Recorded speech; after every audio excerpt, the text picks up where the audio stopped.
Welcome everyone. We're going to talk about automation today, and the reason I'm talking about automation is I think the industry has had something happen to it in the last year which has caused it a little bit of an annoyance, and on the back end of that we've obviously had a good opportunity to look in the mirror and say to ourselves, why is that car alarm still going off? There we go. Once we recognize that it went off. So now we're back on track. Automation is a big deal this year. The reason it's a big deal is we wish we had a TARDIS or a DeLorean or whatever genre you're from. We wish we could go back in time and maybe run our businesses slightly differently leading up to COVID. But that time is gone. So what do we do with the future? Well, we say we're going to come back better, stronger, harder, leaner, meaner, happier. How do I know this? Well, I know this because I've worked in recruitment a while. And if we're not connected on LinkedIn, grab your phone, take a picture of my little graphic there, and it'll take you to my LinkedIn profile. Nice and simple. Automation number one. Now, QR codes have been around for years. And I don't think I'm dragging anything out of the attic that people have gone, Lisa, you're so old fashioned, because they've become a bit sexy again. And I'm always, a bit of a bandwagon girl. So grab that QR code. And if you're not currently using QR codes to just engage with the magpies in your industry, then you need to get on with that. We do 3 things for recruiters, and it's all about recruitment efficiency and marketing efficiency, training, tech, and marketing, everything that I'm going to talk about today. But don't be under any illusions. The weakest part of the recruitment life cycle is the human. We are littered with weaknesses, and one of them is our inability to retain information. Whether you like it or not, you're going to forget 90% of all of the stuff that you've done on Members Only in the last 2 days. So if you have been taking notes, don't just turn the page onto the next page. Create an action plan, use Trello, whatever it is you want to do, post-it notes, but make sure you take notes. And more importantly, please take action. Don't waste your time on these webinars if you're not going to do anything. Because if you do actions, some of the points on the webinars that you've been on, and obviously this one, you're going to make more money. Now, I know that a lot of recruiters these days, as compared to the early 2000s, are not in it for the money anymore. They're in it for the humanitarian approach, aren't they, Simon? It's all about what can we do for our fellow human, or it actually is it, what can we do to generate more commission? I think actually it's fair to say most recruiters are just saying, what can I do to get through the day at the moment?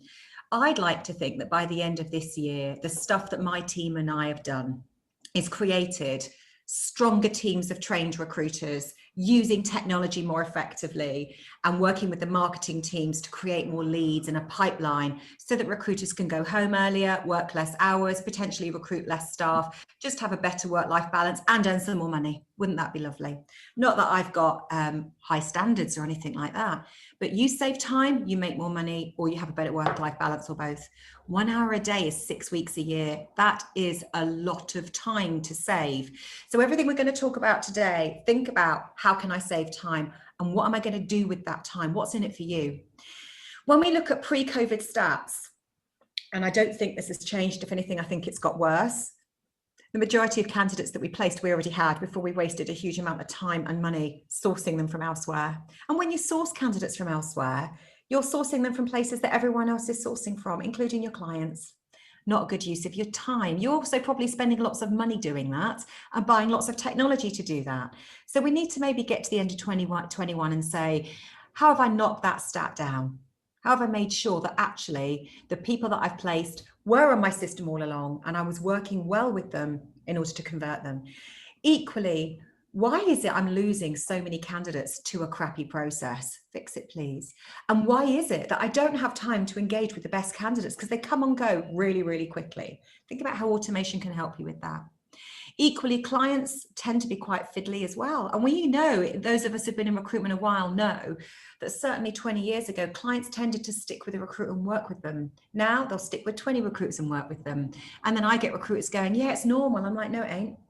It's become that way. You've just become numb to the pain of working in that way. It's actually easier to keep a client.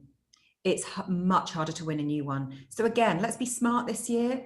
And let's also think, how can automation help me improve my customer service, keep my existing clients? And when I have the audacity to want to win a new one, I've got the time to do it because I've got to be tenacious. It takes on average 18 calls to convert a client across the board. But most of you give up after call 3. Not a great stat. Why do we give up? Either because we've lost the will to live. No, it's a lack of time. Most recruiters I know, hard. They'd get on with it if they had the time to do it. Or maybe even the systems to prompt them to. We're wasting time as recruiters, way too much time sourcing, way too much time. Not a good stat. Client, give me a job. I'll spend 13 hours sourcing it from hundreds of different systems and eventually come back to you with a candidate I might lose because I don't engage them very well. Automation needs to fix that. Equally, because you've got too many systems and not enough process, and maybe you saw those systems over the last couple of days, and you're not engaging with them effectively, you're spending 80% of your day doing stuff that isn't going to add that much value to you. And equally, you are spending way too much of your time looking for information, looking for data, looking for leads, looking for candidates, looking for terms and conditions. And as a result of spending all that time looking, you've got no time to actually take any action on that. So again, I'm setting the scene about automation because it's such a lovely word that can describe so many things. But ultimately, you need to think about what's in it for you. The way to look at it as well is that by 2025, but in some industries already, 60% of B2B sales will be doing data-based selling. And what we mean by that is using data to make decisions about whether or not we buy something or whether or not we sell to certain humans. Make sense? No different to going onto TripAdvisor and making a decision that that hotel I was about to book that's 4,000th in the list for London and has got some crappy photos on its website is not going to get my vote. It's no different to that. The data that we have available to us now influences us whether we like it or not. So we need to engage with that and we need to take control of it as recruiters, make it work for us. Be present that's definitely one of the things I want my clients to be this year, is be present rather than just be passive. Stop letting things happen to you, go for it. Equally, be aware, please, that if you are dealing with businesses of more than 100 people, according to Gartner, decent stat, we are having to actually, whether we know it or not, network 7 people to get over the line. That's not helpful to us working from home with kids in the background, dogs going nuts, fire alarms going off.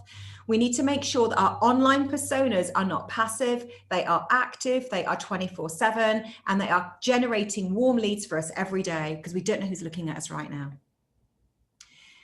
The phone is always going to be our most important tool, or is it? Actually, our recruiters are the most important tool in our toolkit, and often I find they are just not being used well enough. But they've got a phone. They've also now got video, but you show me a recruiter who's been trained really effectively to give video interviews and use video in their processes. I'd like to shake their hand, but I think they're in the rarity at the moment. I'm on a mission to fix that personally. But I am thinking here that actually if 82% of buyers will take meetings from the first rep who reaches out to them, recruiters need more time to generate those warm calls.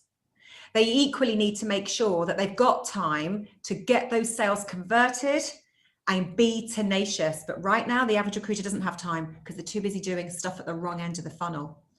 Equally, our emails are become less effective as years go on. I mean, for example, if you've got Microsoft Teams, you will know now that you can set up external teams and start chatting to your clients through those avenues. If you don't know how to do that and you'd like your organization to figure out how to do that so you can start accessing your clients through the back door, drop me a line, please, and I'll book you onto my Teams training.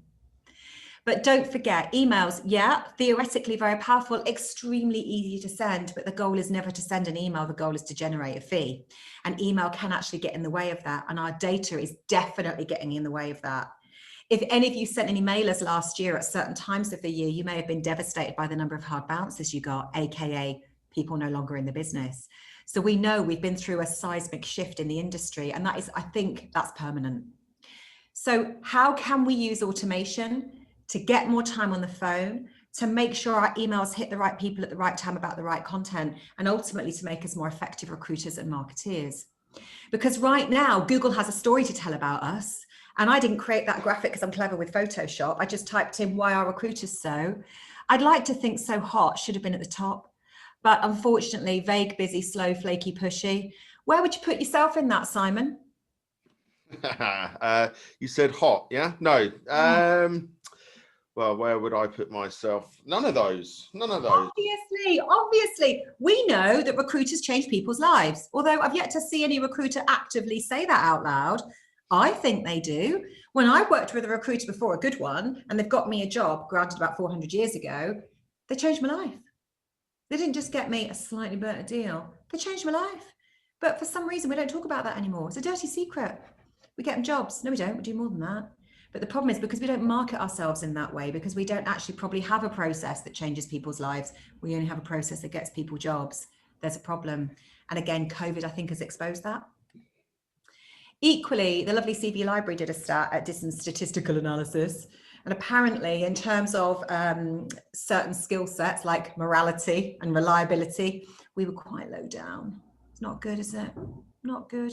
I don't think any recruiter decided when they were 5 to become a recruiter because they loved being irritating, unreliable, and with a complete lack of morals. But for some reason, that's where the world thinks we are as an industry.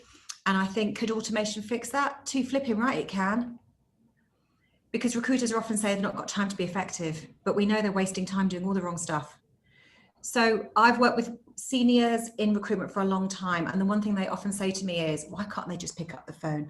Why can't they just get their data cleaned? Why can't they follow up? Why can't they? Why can't they? And often they can, they just don't have the time or the processes to do it. Now we've got automation. I've got clients saying to me, I'm not worrying about them doing it anymore because it's being done. Lovely. The heavy lifting has begun. Lovely stuff. Let's also fixate on the fact that if we set ourselves a goal this year to streamline our processes, clean up our data, get our staff trained, if we set those goals, we might achieve them. God forbid, what might life be like? So let's get real. Let's stop talking about automation and actually create a plan for what it's going to do for the average recruiter and recruitment marketeer, okay? Because recruitment automation and marketing automation, if you're clever, are kind of the same thing. And I might be swearing to the professional marketers in the room. But I just want you to think very simply about this. What do you want to fix in your business in the next 90, 100, 270, etc. days? What do you get sick of talking about? What is really peeing you off? What envy have you got that other recruiters are doing a better job of? What issues are there in your business that you wish you could solve, but either you didn't have time, you didn't have the skill set, or your recruiters didn't have the will and skill? And ultimately, if you could actually save time, what would that mean to the business? And I've got some clients saying, I'm going to go down to a 4-day week. I've got some clients saying, I'm going to increase my targets. I've got some clients saying, I'm going to keep my targets the way they are, but I'm going to improve work-life balance. I'm going to, when people start coming back into the office and it feels like everyone's going to the 3-2 rule, which is, I think, great, by the way. It's around making sure that the people, when they do work from home, have got the right systems, processes, and freedom to be effective in their roles. And when they come into the office, they can make that transition. Because that hybrid working model, I think, is going to be an interesting shift. It's not going to be as easy as everyone thinks. So we need to fix some problems this year and not just go back to the way it was, because I've yet to meet a leader that actually wants to go back to the way it was. They want to improve. So when I work with recruiters and marketeers on automating, I'm not just talking about setting up MailChimp to send an email if someone doesn't open it. I'm interested in the deeper issues that a recruiter and a marketeer are suffering. I'm interested in the 4 C's, and you'll hear me talking about this a lot. Candidates, clients, colleagues, and cash. Every project I work on, I look at those 4 things, and I make sure that I'm focused on either all 4 or just 1, or maybe 3. But I'm looking at the experience of a candidate, client, and colleague. I'm looking at its all-time low, probably across all 3, and we need to cuddle each other a bit. And I'd like to think as well that a lot of clients want to make more cash this year. So let's come up with some specifics in terms of the automations where I've been working with clients and my colleagues have been working with clients and candidates, etc., to get processes automated. And there are hundreds of use cases, but these are kind of our favorites at the moment. I want you to think about better quality job applications and how the shitty ones really clog up your inbox, and the knock-on effect and the impact, let alone the psychological impact. I want you to think about a day where the job advert you run goes to the right people, and it's probably written a bit better than it is right now. And not only do you get 1 great candidate, but you might get 5. And you might send 2 of them to a client and you might spec out the other 3. And then all of a sudden, 1 job advert creates 5 placements. That's how it used to be. I don't see why that needs to change. We need to go back to that. I want my recruiters having warm calls. I want them to know who they need to speak to, when they need to speak to them, and very importantly, I want them to know what to talk about. And ultimately as well, so once the candidate's applied for the job and they have a great call with the recruiter, I want them to have a fantastic onboarding experience, because the average recruiter right now is not happy with the one night stand approach to the recruitment process that seems to be an endemic issue in this country. And onboarding, I'm talking about aftercare at the same time, if we can. So think about how automation could distribute your jobs more effectively than, my name's John, I've written an okay job advert, I post it once, I hope the job boards have got it under control, I'm going on to my next thing. And think about your job advert as being a campaign, getting it in front of the right people. Equally, can you track how these people are engaging with you? Some automated systems out there will have a point scoring system that every time your hot candidates, your ideal candidates are looking at certain things on your online estate, they generate points, and the ones with the highest points are the ones that are going to get a call, or even better, the ones that are going to be sent an email inviting them to book your diary. Very high open rate on those emails, I'll have you know. And equally, once we've got that beautiful candidate journey, the right candidates receive the job, and they might even be passive, rock and roll. They apply for the job and they look at the content that's related to the industry and the niche sectors that you operate in. So you know they are on the right train, and then you get them through that onboarding and that placement cycle. Again, it's thinking how automation can do a lot of the things that maybe you don't have time to do right now. But you know, if you had time to do them, oh my God, would it make such a difference? The dropout rate would disappear, clients would be happier, you're less likely to be holding on for dear life until the terms have expired, all of the usual things that often trip us up in recruitment and enable you to retain both the candidate and the client, and God forbid, flip the candidate into the client and vice versa. All good common sense stuff, nice and simple. Clients. How can we get real with automation with clients? Again, I'm thinking warm calls. Warm are to the right people at the right time about the right content. And then they go, hi, Simon, as opposed to hello, bit different. Equally, and this was a very interesting thing for me last year, probably about 6 months ago, I was getting lots of calls from clients saying, Lisa, can you show me how I use my systems and marketing to generate new business? We really need to get some new clients. And my question always was, what's happened to your old ones? Because I don't think the economy was completely flattened, unless I missed something. Certainly some businesses remained open. And I know for a lot of us, it was really hard, myself included. But account management, not working last year, and hadn't been working that well beforehand. We were too busy filling jobs. Got to learn from that. Got to end 2021 nurturing people, taking care of them better, potentially automating that just to make life a bit easier. I don't know about you, I almost don't care if it's a robot looking after me, as long as I know it's got my back. Something to think about. So reconverting old clients, there's some great automations out there that will help you find lapsed clients and re-engage with them, and also identify the ones that might be at risk. Think about that. Think about what automations might be out there to help you study your existing client base and just keep them sticky. So we obviously want to generate new business. Automation's great for that. We definitely want to track the ones that we work so hard to win, but then they disappeared a little bit. And it might just be because the recruiter looking after them is gone. But ultimately as well, once we've got them, we need to keep asking them, how are you? How are you? How are you? Keeping them happy.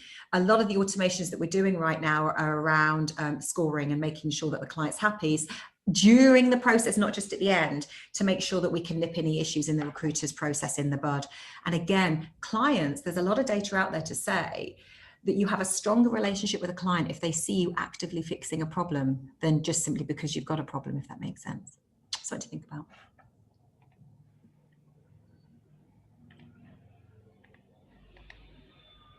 Colleagues, so my third C.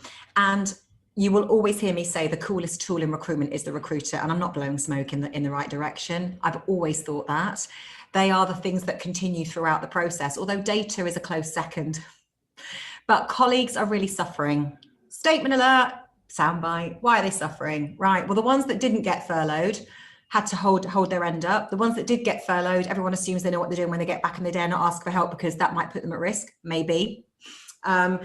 I don't know about you, I've got 2 kids under 13, trying to homeschool them, run a business, stay married and stay sane and safe and healthy has been a challenge in the last year, and it's been exhausting. And now I'm back to work, everyone thinks I've got it cracked. Not quite. I'm still exhausted. Give me another 6 months, I'll probably be back to normal. The average recruiter I'm working with right now has had to catch up massively with a massive shift in their candidate database, probably. Dirty data that was dirty anyway is even more dirty than before. And meanwhile, they've got to come back harder and faster than they ever were. So I'm a big fan of whatever automations you can switch on right now to give them as much help as possible is where it's at. And park any issues around them not doing their admin. They're probably never going to do it. I had one client recently, we'll call him Gary, say, I've gotten over the fact they don't do their admin anymore. I've automated it. I've gotten over it. Good. Park it. He feels a lot better now. But think about how automations can clean up your data. Please don't sit there cleaning your data up manually. God help us all. No one's going to give you a sticker for that. Think about how you could use automation to speed up your sourcing. That 13 hours per person per week is a minefield, and it will prevent you from being excellent in other areas. Recruiters definitely need to be more organized. They're managing people's lives here. They're managing their own pipeline as well. But again, I often find recruiters just drowning in too much data, not enough information, too many systems, not enough processes, too many jobs, not enough invoices, all of that lovely cliche stuff. Think about how much you can reduce admin. Is there stuff you can really get rid of that you didn't really need after all? Or if you really do need it, could you automate it and give your recruiters a break? We need happier recruiters because they're going to engage more with your brand, with your data and with your systems, which is a big deal for me this year. I'd like to meet less stressed managers by the end of 2021. I'm thinking, what can automation do to help that middle management layer bring everybody back in and get them focused, especially with this new hybrid model that a lot of us are going to start embarking on. And I get a lot of recruiters right now saying, I don't want the size business that I had before. I don't want the headaches that come with all those staff. Is there a way that I can become just more effective with my existing cohort, give them more accountability and power, give them more innovative environments to work in, not just more PlayStations and football tables, but more help for them to use technology more effectively.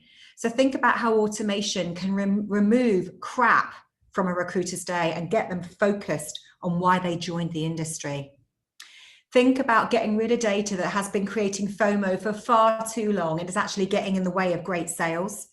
And think about setting up stuff that's going to remind recruiters to be effective. But most of us, once we're in a habit, you can turn that reminder off. And it's about saying, what could May be about? What could June be about? What could July be about? May could be, let's get this part of the pipeline nailed and let's get automations working to take the pain away there. And once we've got that nailed down, we do the next bit of tarmac, as opposed to just trying to turn everything on all at once. And I'm saying this from the lofty height of doing a lot of automation in the last 4 months for all of these reasons. And all of the objections that have come from recruiters have been, I don't want to be reminded of everything all the time. It's like, well, let's not do that then. Let's do a bit of cleaning. Let's siphon off some stuff so it's not getting in your way. Let's automate that bit of the process to give you more time and breathing space. And then once you've got that habit in, we'll ramp it up. It's a bit like, when you do your first part run, you might do it at 35 minutes. And then each month you might get a bit faster because you're taking a corner slightly faster, or you're eating better the night before. Terrible analogy, apologies, Simon. But just think about automations. Think about how they can help your candidates, clients and colleagues. And this is the biggest piece of advice, I think, is once you start shaving time and once you start improving your process, please replace it with something. Don't just go, oh, that's all right. Because trust me, you will just fill it with crap and then we'll be back to where we were 2 years ago. So say to yourself, if you are going to save an hour a day and you can start seeing that happen and you have that expectation and you drive that mentality into your business, which is 6 weeks a year, then what are you going to do with that? Are you going to take more holidays if we ever get to have one again? Are we going to work less hours? Are we going to go to the gym more? Are we going to get our lunch breaks back? Are we going to do our washing on a Wednesday instead of a Saturday? That's one of my goals, so I don't have a Chinese laundry in my house over the weekend. Or are you simply going to improve your targets to make back some of the money you might have lost last year? Don't just make the change. Feel the impact. Think about what automation is going to do, because it will pay for itself straight away. It might even do more than that. So, time check. I think we've done all right there, Simon. Think about what you're going to do. So I'd like some feedback from people, please. What are you going to do? You've come on this webinar to listen because none of you have got time to waste. So So what are you going to do now? Have I answered all of your questions? Do you have any questions for me regarding automation? Or do you have any? Oh, go on. Sorry. I've put so invited people to ask questions in the chat. I've got one though, and I don't know whether or not it's too early to say this, Lisa. What's the one thing, if there is one thing, that every recruitment business should do in 2021? I want to get to the end of this year and look at the average, horrible word, recruitment consultant and be absolutely sure that they are enjoying their work, that they're adding value, and that they are fully trained to do what they need to do. And that training is ongoing and not just something that happened the day they started.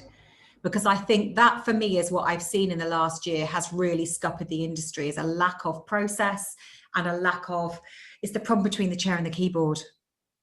And it's always been there, but I think it's really been there in the last year. So training for me is absolutely critical this year, and training on saving time, being more effective, improving candidate experience, using systems, cleaning data, all of the things that are going to make a big difference to their pipeline. Yeah. One question here. Can you have a simple newsletter for candidates where you present candidates for jobs? Of course you can. So my view has always been this. You write job adverts. I think the average recruiter probably could improve that right now. I've got a great course for them if they want to see it. But you write job adverts and you probably write them in an anonymized way. Try and saying that after a gin and tonic. You hopefully don't have my client is a and excellent benefits. God help us all if we're still doing that. And then you market those jobs to the right people. I've never understood why you don't flip that process round and do anonymized, funky, sexy, persona-led, sales-led candidate profiles and stick them in front of clients. Why do we not do that? Seems like a great idea to me. And just like you've got an adverts page on your website, have a candidates page on your website. And then when people click on them and say, I'm interested in this kind of candidate, it's a lead, isn't it? If we want to generate more clients, why aren't we telling them that we've got candidates? Why are we not doing that? Because actually, in the good old days, the process was this. I've got my headset on, it's probably wired. Yeah, I've probably got very little tech around me, but what tech I have got is all I've got because I've not got LinkedIn and stuff. So I've got a database and it's probably a black screen with green text. And I saw this every day, taking the brief from the client, and while they're taking the brief, searching the database. And by the time the brief has been taken, 4 candidates have been found. They've recently been spoken to. The CV will be with you by the end of the day. Interviews by the end of the week. Done. Now, take the brief. What's happened then, Lisa, between the days that I also remember and, you know, when I was doing IT contract recruitment, that's exactly what I used to do. Yeah. What's happened between then and now? We've gone digital. And we've stopped looking after candidates. And I'm not being hard on the industry. I absolutely love it. And those of you who know me know I married a recruiter. So I'm really embedded into the industry. Most of my friends are recruiters. But I look at it and I just think we've overcomplicated the model. And we are so scared of nurturing our candidates. We're constantly looking for new ones. So, you know, before I was saying, take the brief, write the advert, advertise, get on with something else, maybe do a search, go onto job boards, use a bit of tech. The inertia is incredible. And we are potentially quite frightened of actually having the right candidates straight away and putting them in front of the client. And probably because, again, we've not been nurturing the ones that we got 6 months ago. So, and the candidates out there know that. They know how the industry works now, that if they see a job, they have to apply for it because they know the recruiter they spoke to 6 months ago has forgotten who they are. And why have they forgotten? Not because they're bad people, they're drowning. Too much data, not enough information. That's one of the biggest issues in the business, which is why recruiters need better training to get them to engage at a better level with candidates and keep them sweet. And then you can start searching your database as soon as you get the brief. And God forbid, you might not even need to advertise the job. That would be gorgeous. Isn't that what a client is paying you for? I think. So automation is going to save these recruiters all the time that they don't have, right? So I think if we can get their data cleaned up to a degree, not all of it, just some of it, cleaning enough of it to get them started, speed up some of their processes, remove some of them, which then gives them time to be more effective and be more trained and be regularly trained and consistently trained. We know that if you train every day for a marathon, you'll smash it. If you train the day you sign up for the marathon and don't bother training for it, you'll probably kill yourself. And I don't see why workplace training should be any different to the way you would train for a big event. For me, making money is a big event. It's just that we've got out of the habit of really understanding our markets. And that's why you'll always hear me talking about training. It's become a bit of a dirty word in the industry, but I do think in the last year it's proven me right, which is if people don't know what they're doing and they have to consistently be told by a manager who stood over them, and they need a whiteboard to demonstrate how great they are, then there's a really big problem in the industry and we have to fix that. Yeah, I agree.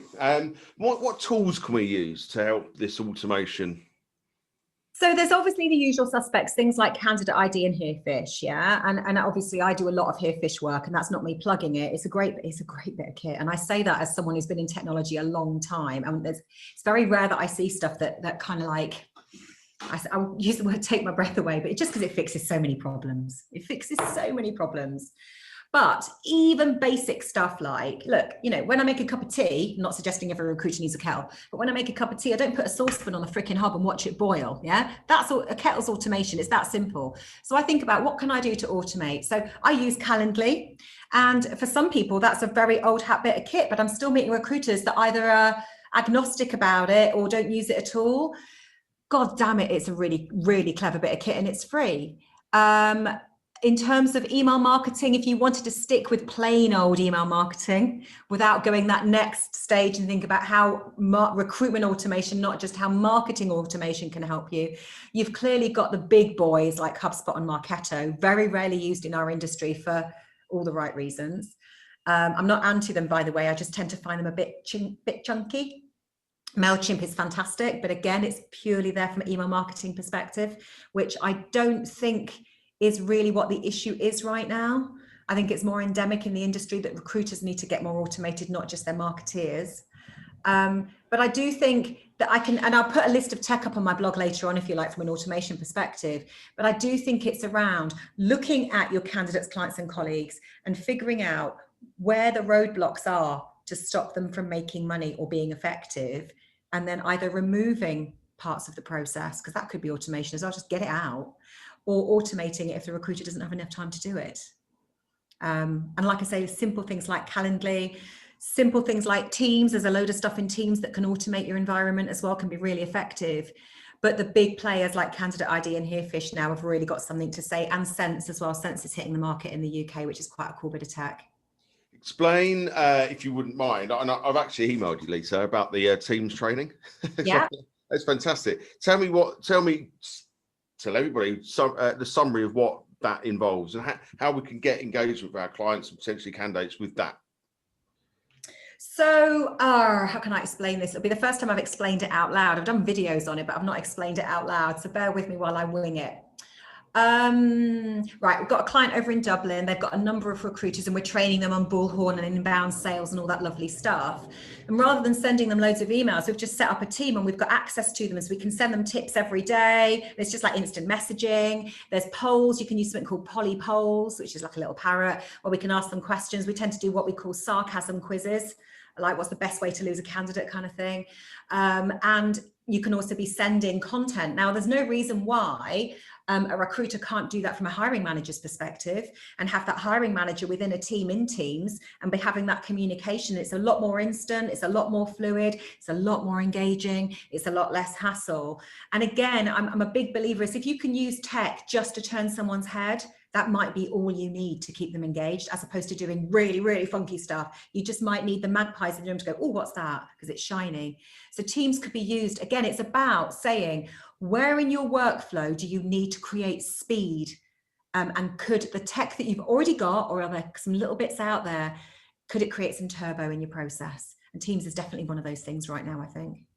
Okay, great. Well, everybody, if you're interested in learning more, as I am, and obviously message Lisa, we can get going with that. Okay, well, look, we're nearing the end. Are there any more slides for us to go through, Lisa?